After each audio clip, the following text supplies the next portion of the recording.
You're listening to RNZ National and the first in the 2017 series Smart Talk from the Auckland Museum. Today's panel discussion explores how immigration is changing New Zealand. But the thing that really annoys me at the moment is the way in which immigration is framed as a problem. It goes to Ali's point, you know, that it's a very, very simple and inaccurate response to what's happening in the world. We are globalising. We're part of a new era of globalisation, and this country has actually transitioned into that, particularly with its connections with the Pacific and Asia, in a way that has been quite impressive in many, many ways. But at the same time, we really do need to reframe what it is that is happening, or provide an understanding, and that's what frustrates me at the moment.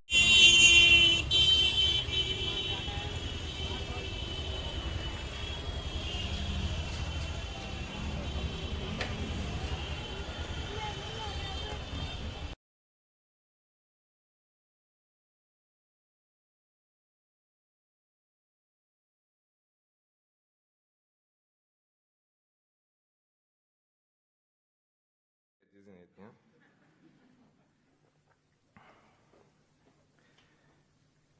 Well, as for thing 3, what do I mean by this? Yeah? Most people in rich countries are paid more than they should be. Well, we have been told by free market economists that people are paid what they are worth, so we should not complain about pay differentials and income inequality. Yeah?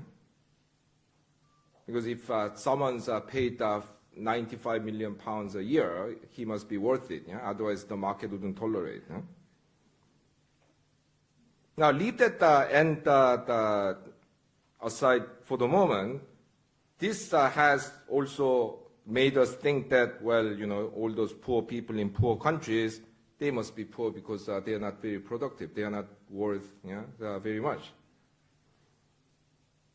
But as I do in the book, take the case of 2 bus drivers. I named them Ram, an Indian guy from Rajasthan driving bus in New Delhi, and another guy is called Sven. He is a Swedish guy driving bus in Stockholm. Sven gets paid about 50 times what Ram does. But is it because Sven is a driver who drives 50 times better? Well, I'm not sure whether it is physically possible that someone drives 50 times better than someone else, unless you are comparing Lewis Hamilton or Michael Schumacher with me. But actually, when you think about it, if anything, Ram will be the better driver. And this picture will show you why. You know, every minute of his driving, he has to dodge the cow, dodge the rickshaw, dodge the children, dodge the bicycle, stack 3 meters high with the crates. You know, he has to be very good. You know? Whereas Sven, you know, he can, except for a few drunken drivers on Saturday night, he can basically do his job as far as he can drive straight because he drives in a city like this. Yeah? You know.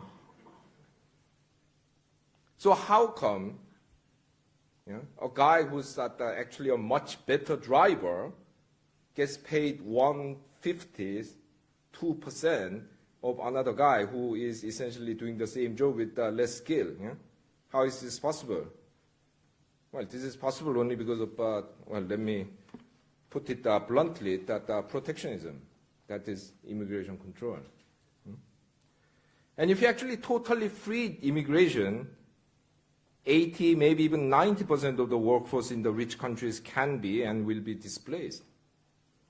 And I'm not just talking about bus drivers and cleaners. Huh? There are millions of bankers, engineers, and medical doctors waiting out there in China, Nigeria, and Brazil that can replace their counterparts in the United States, Japan, and Britain. Huh? Why not? Well, after all, I replaced a British economist. Now, I'm not advocating a full liberalization of immigration. Yeah? Even as an immigrant, I know that that is not possible or desirable. But if they are to be consistent, free market economies should actually advocate it. Huh? But very few free market economies even see that. I mean, T.N. Srinivasan is probably the only exception. Vince Cable once said something half like that, but I mean, other free market economists are not even aware that what they are saying about free trade and that free movement of people are contradictory. Once again, the fact that very few free market economies that actually do this proves my earlier point that markets are fundamentally political constructs. There's nothing in economics which says that British immigration per year should be 50,000 or 100,000. No, it's not determined by economics. Now, the flip side of this story is that poor countries are poor not because of the poor people, but because of the rich people of those countries. When you meet rich people from poor countries, they'll tell you, if you would listen, how their countries are dragged down by all those useless people who are lazy, ignorant, and unenterprising. But actually, what they don't realize is that their countries are poor because of themselves, not because of their poor people, because most poor people in poor countries can hold their own against the rich country counterparts. Actually, many of them are more skilled, like our RAM. But the rich in poor countries cannot actually do that. So it is that if I put it that way, their failure to pull the rest of the country up, rather than their poor pulling the rest of the country down, that is making poor countries poor. Okay, so that now leaves the rich in the rich countries. Can they pat themselves on the back and tell us that, well, we truly deserve what we earn? Well, I don't think so. Because what these people don't often realize is that their high productivity critically depends on the fact that they were born into, or at least migrated to, societies with advanced technologies, well-organized firms, good institutions, and high-quality physical infrastructure. And most of these are things that have been collectively accumulated over time and not something those individuals have created themselves. Warren Buffett, the famous American investor, financial investor, once put it beautifully in an interview. He said, look, I'm rich only because I happen to have been born in the United States. Drop me in the middle of Bangladesh. I'll be a struggling farmer. I'm not very good at farming. So I'll be rubbish.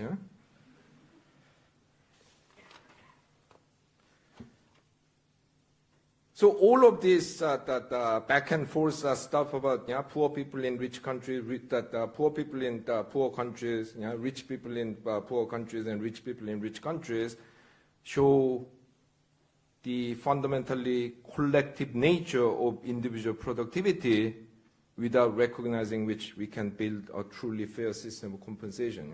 So we should be able and willing to challenge these bankers when they say, well, market paid me $85 million, so you shut up. No, you should point to him that, look, I mean, the reason why you are getting this money is because we have a certain kind of economic system, certain kind of financial system with certain kind of regulation and deregulation, and that you haven't actually created all the wealth that you think you have created. I mean, just to give you an example, I mean, that in the United States, the profit rate of the financial firms doubled or almost trebled over the last 25 years. Is it because they really became that much more productive? No, it's because of deregulation. When Hank Paulson abolished leverage regulation on financial firms, he basically gave them free money. Because now they could have debt equity ratio about 5,000%. Whereas previously it was, I think, capped at something like 1,200 or something like that. Yeah? Anyway, the details are not that important at this stage.